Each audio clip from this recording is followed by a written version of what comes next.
Salut les amis, on retrouve aujourd'hui Nicolas Kériven, technicien dentaire équin à l'élevage Falcini dans les Yvelines, à la limite de la Normandie.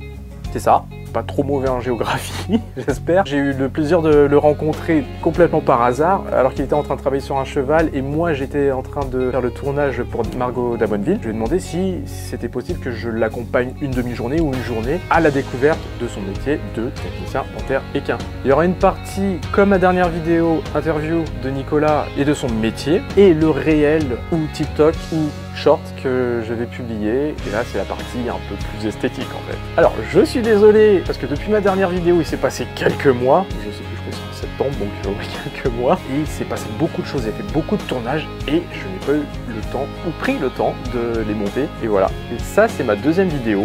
Allez, on y va? C'est parti. Salut, moi c'est Jal. Récemment j'ai décidé de quitter mon job pour me consacrer complètement à mes deux passions, la vidéo et l'équitation.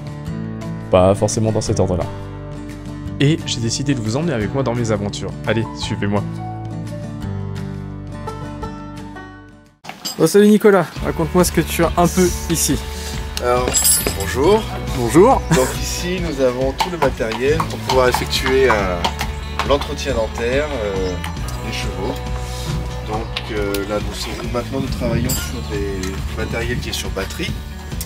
Donc, ce qui est beaucoup plus pratique pour intervenir, ça permet une meilleure mobilité dans le travail.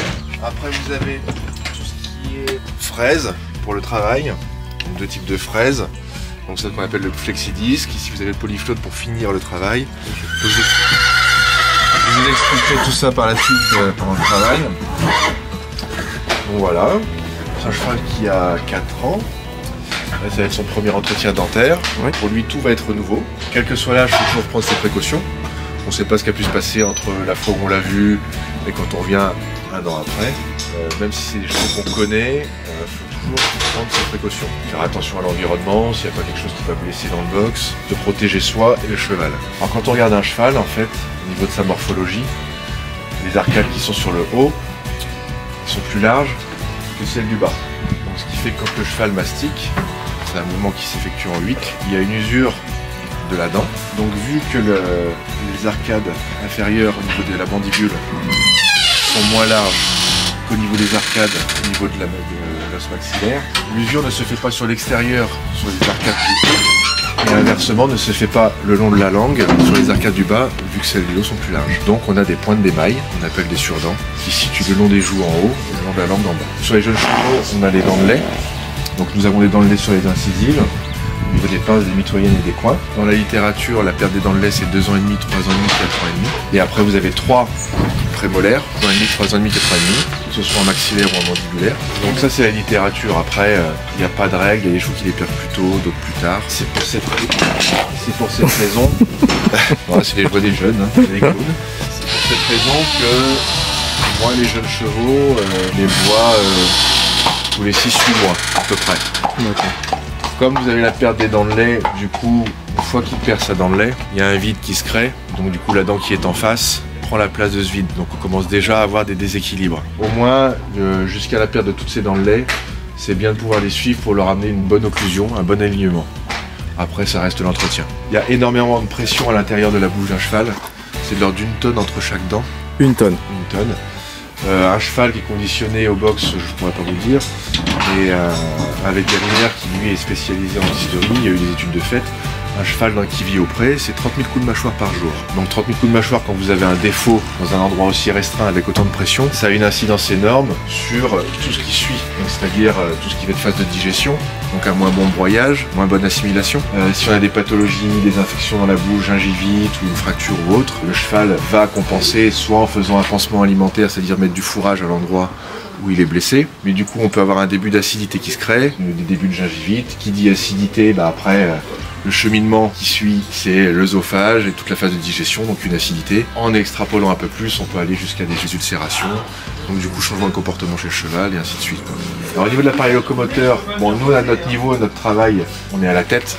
Tout ce qui est derrière, c'est d'autres spécificités bien particulières pour d'autres métiers, comme l'ostéopathie et les vétérinaires pratiquant l'ostéopathie. En fait, ce qui se passe au niveau de la tête, vous avez une articulation ici, qui s'appelle l'ATM, c'est l'articulation temporomandibulaire. En fait, vous avez les branches mandibulaires qui viennent s'insérer au niveau de l'os temporal. Vous avez une capsule articulaire. Donc le cheval, comme je disais tout à l'heure, s'il a un problème d'un côté, s'il est blessé à sa droite, il va aller forcément plus mastiquer de son côté gauche.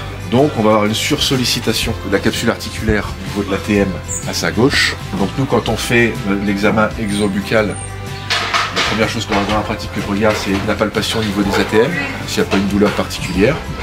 Pareil ici en dessous au niveau de l'urine, l'os de la langue. Donc déjà ça nous donne une indication. Si le cheval est plus sensible d'un côté que de l'autre. Après on peut regarder aussi au niveau de la mobilité de la mâchoire, s'il n'y a pas un côté qui est plus bloqué que l'autre. Après on vérifie l'alignement des incisives. Voir s'il n'y a pas une pathologie. On peut avoir des chevaux prognates, c'est-à-dire que le cheval va avoir les incisives qui passent légèrement devant les incisives inférieures. Donc il y a plusieurs choses. Soit une augmentation de l'os nasal, soit une augmentation de l'os maxillaire, une réduction de l'os mandibulaire. Donc ça c'est des pathologies de malformation. Mais il faut les prendre en compte, parce qu'après c'est quelque chose qui nous permet d'intervenir dans la bouche en fonction de ce qu'on a pu voir avant. Donc voilà les premières choses que l'on regarde, puis après déjà avoir un bon dialogue avec le cavalier ou le propriétaire. Lui il a son ressenti monté, moi je ne vois le cheval qu'au niveau de la bouche. Donc le dialogue entre les deux, propriétaire, cavalier, est assez important. C'est lui qui va nous donner son ressenti et qui va nous donner les premières infos. Et aussi après le soin, savoir si ça va mieux ou pas. Quelle que soit la pratique, un cheval qui est en retraite ou un cheval qui fait, que ce soit de la balade sans mort, avec mort ou autre, s'il a un problème au niveau de la bouche, ça aura forcément une incidence au niveau de l'appareil locomoteur, en extrapolant sur des fractures ou autres au niveau digestif, et assimilation, prise d'état et ainsi de suite. Donc, ce que j'ai utilisé aujourd'hui comme matériel, toujours mon Sherlux, et je vous montrerai pour ce que j'ai utilisé pour la vidéo pour la maréchalerie en 25, et ça c'est parfait pour prendre les détails.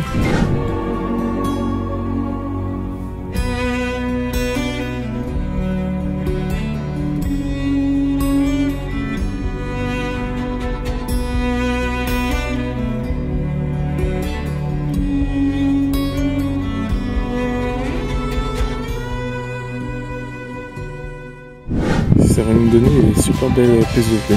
Et aussi j'ai utilisé celui-là qui est mon 3500. Ici à peu près. Hop, tac. Je vais mettre ça là. Hop. Ok, ça va être à mon tour de jouer. Je vais prendre ça.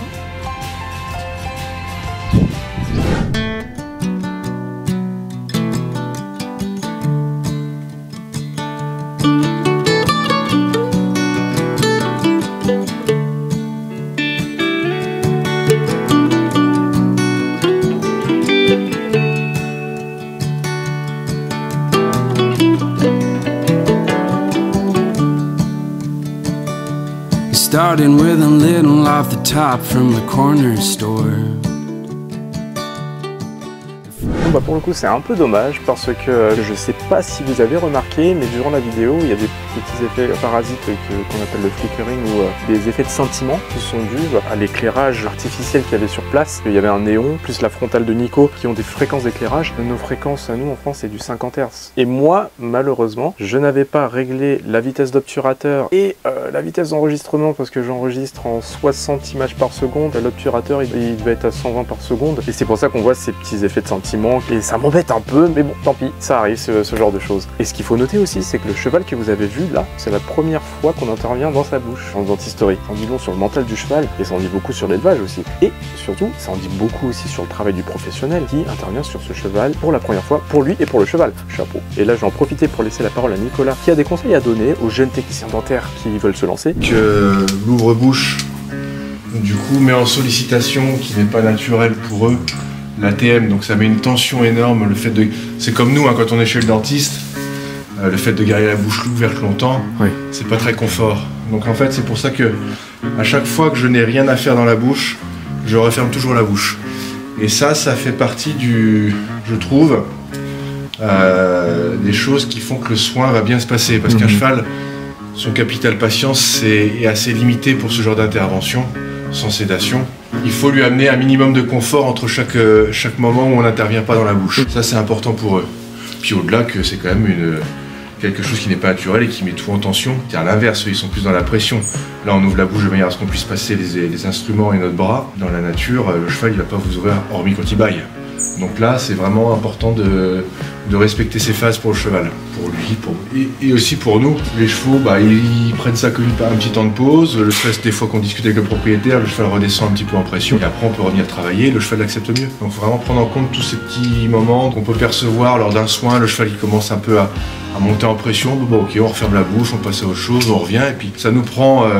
1 minute, mais ça permet de finir le soin correctement et le cheval le vit beaucoup mieux. C'est déjà contraignant pour eux, donc il faut que ce soit le plus agréable possible pour eux, qu'ils le vivent correctement. Et comme ça, les années où on revient, bah, ça évolue toujours dans le mieux. Il n'y a aucune raison que ça ne se passe mal la fois d'après. C'est quand même un métier que j'estime à risque. On est près de la bouche des chevaux, très proche du padane qui est quand même en métal, qui est très lourd. Un cheval vous met un coup de tête avec ça, vous êtes séché par terre. Et puis en plus, le cheval, dès qu'il bouge, s'il a envie de bouger, un cheval, sa seule défense, c'est la fuite. Donc la fuite, elle est devant moi. S'il a vraiment peur et qu'il veut partir, eh ben, il va me bousculer, il va sortir. Et on peut pas lutter contre une masse comme ça, que ce soit un cheval ou un poney. Il faut pas rentrer dans ce conflit-là avec l'animal, sinon vous ne travaillez jamais. La force n'amènera à rien, la contrainte non plus. Ils se souviennent souvent des mauvaises expériences. Il faut être très attentif aux signes extérieurs que peut avoir le cheval. Que ce soit un cheval qui va vous bousculer, donc une cheval qui est dans une phase de fuite. Un cheval vous attaquera rarement. Après, il y a une autre phase qu'on appelle une phase de sidération, c'est-à-dire que l'animal ne va plus bouger du tout. Il faut aussi s'en méfier. À n'importe quel moment, s'il sort de cette phase mais qu'il est toujours dans ce stress, ça peut exploser. C'est la cocotte minute. Il faut avoir une bonne lecture de l'animal et 3 quarts du temps, il n'y a pas de souci. L'approche du cheval, c'est 95% d'un soin dentaire. Donc il faut que ce soit un échange. Une bonne coopération, une bonne entente, sans violence. Après, avec les animaux, il n'y a pas de règle. Ça peut être le plus gentil du cheval, le plus gentil des chevaux, pardon. Mais, et puis dans le soin, bah, ça peut être catastrophique. Je pense qu'il y a beaucoup de techniciens dentaires qui se reconnaîtront là-dedans dans ce que tu dis là. Ouais, parce que c'est notre quotidien. Ouais. Voilà. En tant que technicien dentaire, je pense qu'on a tous cette approche-là à vouloir une bonne coopération, un bon échange dans le soin. Parce que sinon on ne travaille pas. Sauf si, bien évidemment, il y a une sédation. Là, c'est autre chose. Mais ça reste une anesthésie. Faut pas l'oublier. Nico, j'ai pas mal de prises de vue là. Ouais. Merci à toi. Bah non, c'est moi qui te remercie pour le temps que tu m'as donné là. Et puis ça, franchement, c'est pas souvent qu'on voit une première intervention sur un jeune cheval. Donc, vous avez vu, ça s'est super bien passé quoi. Où est-ce qu'on te retrouve toi ? Alors moi je suis domicilié à l'Archamp, au sud de Fontainebleau, à 10 minutes du Grand Parquet. Puis après des déplacements occasionnels, vu que c'est une fois par an. On va un peu dans plusieurs régions. Donc moi je vais beaucoup dans l'Est, parce que je suis limitrophe, enfin je suis pas très loin, étant sur Seine-et-Marne, tout ce qui est Bourgogne, Aube. Je vais 2 fois par an sur Deauville. Et 1 fois en Bretagne aussi. D'accord. Voilà. Oui, parce que t'as un nom breton quand même. Hein. Oui, j'ai une connexion bretonne, je ne peux pas le renier. Tu fais des ânes d'ailleurs aussi ? Tout à fait. Okay. Ouais, je travaille avec une ânerie qui est sur Barbizon, qui s'appelle l'ânerie de Bacotte. D'accord. Le soin est exactement le même. Le caractère est différent. Si tu vas à l'ânerie. Tu me le dis, ouais. Ah, bien sûr. Moi, je vais voir ça. Hein. Ouais. Et petit bonus, je vous laisse voir le déroulé d'une intervention.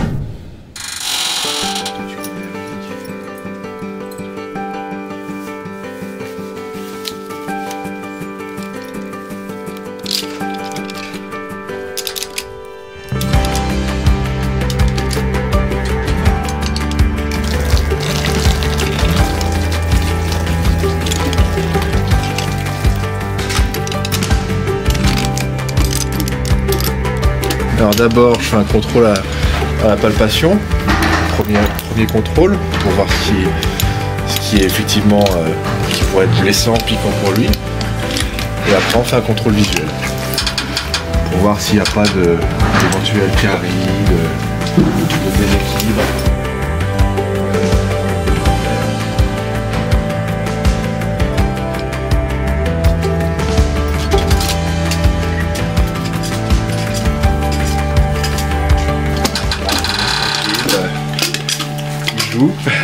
On s'équipe. On va travailler sur ce qui a besoin d'être travaillé.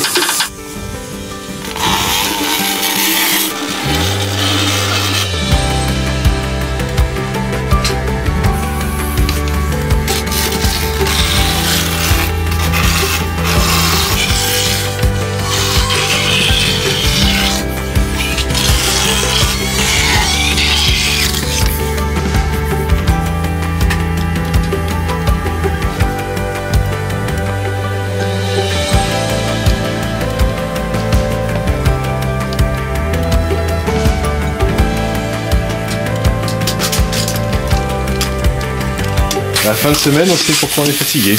Est-ce que tu aurais une recommandation pour les propriétaires et cavaliers? De vraiment faire le contrôle annuel de leurs chevaux, de ne pas négliger ce soin. Ce n'est qu'une fois par an qu'on intervient. C'est pas comme si on intervenait tous les 2 mois. Bien sûr. Après, je peux comprendre que de nos jours, il y ait une part financière qui rentre en compte. Mais c'est quelque chose qu'il ne faut pas négliger parce que c'est la bonne santé de leur cheval. Déjà par rapport à son état, son alimentation. En tout cas, si le cheval se sent bien déjà au niveau du contact, dans sa bouche, qu'on n'a pas de tension, forcément, le jour où le cheval sera en compétition ou travailler, il sera que plus confort. Merci pour tes recommandations. De rien. Et moi je te remercie encore pour cette journée. Bah, merci à toi. Et je te dis à bientôt. Et voilà les amis, j'espère que les images vous ont bien plu. Et surtout, n'hésitez pas à me laisser des commentaires, des likes, à vous abonner. Ça m'aiderait bien. Et surtout, retrouvez-moi aussi sur Instagram, sur TikTok. Et venez commenter et rigoler avec moi parce que je suis assez bavard. La semaine prochaine, on retrouve Amandine de chez Développement Durable Équestre. Et là encore, il y aura des belles images et surtout une très belle histoire qu'elle nous a racontée. Et un grand merci à Fence to Fence pour cette casquette. Je l'adore, c'est ma préférée. Je vous dis à bientôt. Salut!